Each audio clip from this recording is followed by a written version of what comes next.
Hello guys, welcome back. Myself Jarif Siddiqui and you are with Study Hacks. Let's start. তো আজকের লেকচারটা আমাদের যেটা তোমাদের এবিটিএস টেস্ট পেপার সলিউশন হচ্ছিল সেখান থেকে আজকে একটা আমরা ইম্পর্টেন্ট মানে কনসেপচুয়াল টাইপের কোশ্চেন করবো, ঠিক আছে। তো এবিটিএ টেস্ট পেপারে তোমাদের 171 পাতা 4.5 অরের কোশ্চেনটা 171 পাতা, পেজ নাম্বার 171, 4.5 অর, ঠিক আছে। মানে এলএ কিউতে যেগুলো থাকে, তো কোশ্চেনটা হচ্ছে লাইটের কোশ্চেন, আর অরের কোশ্চেনটা আমরা আজকে সলভ করবো। এই কোশ্চেনটা একটু কনসেপচুয়াল কোশ্চেন আছে বা একটু অন্য টাইপের কোশ্চেন আছে, ঠিক আছে। তো স্টার্ট করা যাক। তো কোশ্চেনটা একটু ভালো করে পড়ো, দেখো বলছে ডায়াগ্রামটা যদি ড্র করি, তোমরা ফার্স্টে কোশ্চেনটা পড়ো। হ্যাঁ, বলছে এই যে প্রিজমটা একটা গিভেন আছে, তো এই প্রিজমের যে প্রিজম অ্যাঙ্গেল অফ প্রিজম যেটাকে আমরা বলি দিস ইজ 30 ডিগ্রি, এটা হচ্ছে 30 ডিগ্রি। এবং এই দিকে যে আপাতনটা হচ্ছে ফার্স্ট, এটা ধরো প্রথম তল, এই প্রথম তলে আপাতন কোণটা বলেছে 60 ডিগ্রি, ঠিক আছে। প্রথম তলে আপাতন কোণ 60 ডিগ্রি, আর এটা হচ্ছে লিখবে প্রথম তলে আপাতন কোণ 60 ডিগ্রি, 30 ডিগ্রি হচ্ছে প্রিজমের অ্যাঙ্গেল। আরেকটা বলছে টোটাল চ্যুতি মানে মোট টোটাল ডেভিয়েশন, এটা বলে দিয়েছে 30 ডিগ্রি, ঠিক আছে। এই তিনটে ডাটা গিভেন, এই তিনটে ইনফরমেশান গিভেন। আর এখানে যেটা দেখাতে বলছে তোমাদের, যে এই রশ্মিটা যখন দ্বিতীয় তল দিয়ে নির্গমন হচ্ছে, এটা প্রমাণ করতে হবে যে এটা লম্বভাবে নির্গমন হচ্ছে, মানে প্রিজমের এই তলের সাথে এটা 90 ডিগ্রিতে আছে, ঠিক আছে। লম্বভাবে নির্গমনের মানে হচ্ছে এটা প্রমাণ করতে হবে। তো কী কী data given? Angle of prism given, প্রথম তলে আপতন কোণ গিভেন, আর টোটাল ডেভিয়েশনটা গিভেন, ঠিক আছে। দেখো এটা যে ডায়াগ্রামটা ড্র করি আমরা প্রিজমটার 30 ডিগ্রি। এবারে এইখানে যে ধরো আমাদের যেমনি জেনারেলি যেটা হয়, এটা ডায়াগ্রাম হয়তো রাইট। এই তলে একটা তোমরা পারপেন্ডিকুলার ড্র করো, এটা 90 ডিগ্রি। আবার এই দিকে একটা ড্র করো, এটা 90 ডিগ্রি, রাইট। এইটা হচ্ছে আমাদের I1 হয়, এটা R1 হয়, এটা R2 হয়, এটা I2 হয়। ক্লিয়ার? তাহলে আমরা জানি ডেল্টার যে ফর্মুলা তোমরা পড়েছো, ডেল্টা সমান I1 plus I2 minus A. Yes or no? Yes. Total delta তো গিভেন কত ডিগ্রি? টোটাল ডেল্টা গিভেন আছে হচ্ছে আমাদের 30 ডিগ্রি, টোটাল চ্যুতিকোণ 30 ডিগ্রি। আচ্ছা, I1টা গিভেন, এই আপতন কোণটা গিভেন 60 ডিগ্রি, তাহলে I1 ইজ 60 ডিগ্রি। I2টা আমরা বার করব, আর prism angle given 30 degree, okay. তাহলে I2 কত আসছে বলো? I2 আসছে আমাদের 0 degree. Yes or no? Yes. তাহলে I2 0 ডিগ্রি। এবারে I2 0 ডিগ্রি, এটা জিওমেট্রিক্যাল সিগনিফিকেন্সটা কি এটা একটু দেখো। এই I2টা কার সাথে অ্যাঙ্গেল? এই নর্মালের সাথে।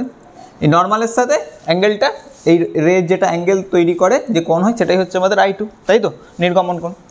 এবারে I2র ভ্যালু যদি 0 ডিগ্রি হয়, এটার মানেটা কি? I2 ক্রমশ এই রশ্মিটা ক্রমশ এই লম্বের দিকে সরছে না? Yes or no? এই রশ্মিটা যদি একটু এইখানটায় হয়, তাহলে I2র ভ্যালু আরেকটু কমলো, এই অ্যাঙ্গেলটা তৈরি হলো। এটা যদি এরকম হয়, তাহলে অ্যাঙ্গেল আরেকটু কমলো। তাহলে করতে করতে করতে করতে যখন এই অভিলম্বের ওপরেই রশ্মিটা কোইনসাইড করে যাবে, তখন I2র ভ্যালু 0 ডিগ্রি হবে। Yes or no? ইয়েস। এবার অভিলম্বের ওপরে যদি ওই রেটা কোইনসাইড করে যায়, তার মানেটা কি? ওটা প্রিজমের তলের সাথে সারফেসের সাথে কত ডিগ্রিতে থাকছে? 90 ডিগ্রিতে থাকছে, কারণ অভিলম্ব তো 90 ডিগ্রিতে থাকে। আর এখানে অভিলম্ব যেটা, সেটাই হচ্ছে আমাদের ওই রশ্মিটা। তাহলে নির্গমন যেটা ফাইনালি যে রেটা বেরোচ্ছে, সেটা 90 ডিগ্রিতে আছে প্রিজম তলের সাথে। ছবিটা যদি দেখি, দেখো এইরকম, এই এলো, এই গেল, দিয়ে আমরা যদি এখানে 90 ডিগ্রিটা ড্র করি, এটা হচ্ছে আমাদের লম্ব, রাইট। এবার এই ফাইনাল রশ্মিও এটাই আমাদের লম্ব, এটাই হচ্ছে আমাদের ফাইনাল রশ্মি, ঠিক আছে। তাহলে এটা প্রমাণ হলো I2 0 ডিগ্রির সিগনিফিকেন্স হচ্ছে এইটা। এবারে বিষয় হচ্ছে এই ছবিটা একটু এতটা এরকম হবে না, একটু অন্য টাইপেরই হবে, ঠিক আছে। যাই হোক, তোমরা এইটা শুধু এইটুকুনি লিখবে যে I2 যেহেতু 0 ডিগ্রি, অতএব এক্ষেত্রে নির্গমন রশ্মিটা অবিলম্বের সাথেই একই সাথে সমাপতিত বা কোইনসাইড, ঠিক আছে। তার মানে এটা প্রিজমের তলের সাথে লম্বভাবে আছে, ঠিক আছে। এটা ছিল ফার্স্ট পার্ট। এর সেকেন্ড পার্ট চেয়েছে এই যে প্রিজমের যে প্রতিসরাঙ্ক, এই মিউবের ভ্যালুটা বার করতে বলেছে। এই মিউবের ভ্যালুটা বার করতে বলেছে। এটা কী করে করবে দেখো। এটা তো I1, এটা R1, এটা R2। এবার এই ক্ষেত্রে I2 তো 0 ডিগ্রি, তাহলে I2 এখানে আছে, ওটা I2র ভ্যালু 0, ঠিক আছে। তাহলে আমরা যদি এই পয়েন্টে স্নেলস ল অ্যাপ্লাই করি, ফার্স্টে এই বি পয়েন্ট একটা ধরো আর এই পয়েন্ট একটা ধরো, দুটো পয়েন্টে তো প্রতিসরণ হয়েছে, ডিফ্র্যাকশন। তাহলে আমরা যদি বি পয়েন্টে স্নেলস ল অ্যাপ্লাই করি তাহলে কী হবে বলো তো, আমরা ধরছি বাইরের দুটো এইগুলো সব এয়ার, শূন্য মাধ্যম, বায়ু মাধ্যম, ঠিক আছে। তাহলে আমরা যদি বি পয়েন্টে স্নেলস ল অ্যাপ্লাই করি তাহলে এটা দাঁড়াচ্ছে, দেখো mu into sign R2 equals to 0 না, কারণ এটা 1 into sign 0, I2 value 0 degree, তাহলে 0। এবারে বিষয় হচ্ছে মিউ তো 0 হতে পারে না, ইয়েস অর নো, তাহলে সাইন R2 ভ্যালু 0, তাহলে R2 বিকামস 0 ডিগ্রি। ক্লিয়ার? এবার R2 0 ডিগ্রি মানেটা হচ্ছে, তোমরা এটা পড়েছো প্রিজমের যখন ডেভিয়েশনটা চ্যুতিকোণ প্রমাণ করেছিলে, A সমান R1 plus R2, angle of prism সমান R1 প্লাস R2। তো এখানে A গিভেন আছে আমাদের 30 ডিগ্রি, R1টা আমরা বার করবো, R2 আমরা পেয়েছি 0 ডিগ্রি, তাহলে R1 কত ডিগ্রি আসছে বলো তো, 30 ডিগ্রি, R1 অলসো, মানে এই R1টা 30 ডিগ্রি। আগেইন যদি আমরা এ পয়েন্টে স্নেলস ল অ্যাপ্লাই করি তাহলে কী হবে দেখো, এ পয়েন্টে যদি Snell's law, applying Snell's law at point A, তাহলে দেখো মিউ ইন্টু সাইন R1 সমান 1 ইন্টু এটা sign 60, right. Mu into R1 এর ভ্যালু এক্ষুনি বার করলাম 30 ডিগ্রি, এটা সাইন 30 1/2, 1 ইন্টু সাইন 60 √3/2, তাহলে মিউ বিকামস √3। ক্লিয়ার? মিউ হচ্ছে √3। তাহলে এখান থেকে আমাদের প্রিজমের প্রতিসরাঙ্ক এলো √3। এবারে বিষয় হচ্ছে এটা অ্যান্সার, এটা একটা অ্যান্সার এসে গেল, সেকেন্ড পার্টটা আর ফার্স্ট পার্টটা তোমরা প্রমাণ করে দিলাম।